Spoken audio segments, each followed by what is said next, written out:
এই গড়বেতার মাটি, পাশে কেশপুর চন্দ্রকোনার মাটি, পাশে গোয়ালতোড় শালবনির মাটি।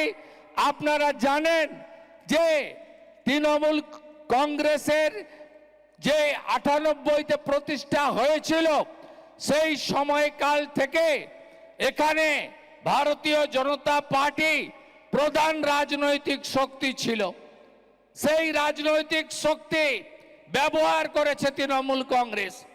আজকে এই যে শহীদ পরিবারগুলো আছে, এই শহীদ পরিবারগুলো কখনো চমকাইতলা, কখনো সন্দীপুর, কখনো আমাদের ছোট আঙ্গারিয়ার মতো ঘটনাতে যারা শহীদ হয়েছে, আত্মবলিদান দিয়েছে, তারা অধিকাংশই ভারতীয় জনতা পার্টির কার্যকর্তা।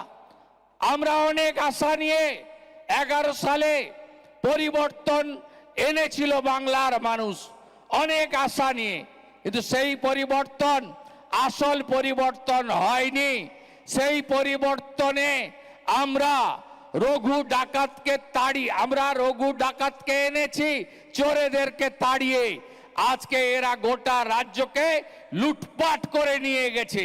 তাই আমাদের বক্তব্য যে নতুন বোতল পুরনো মদ 11 সালে, আসল পরিবর্তন যদি আনতে হয় আগামী এপ্রিল মাসে যে বিধানসভার ভোট হতে চলেছে, এই নির্বাচনে ভারতীয় জনতা পার্টিকে আপনারা আনুন।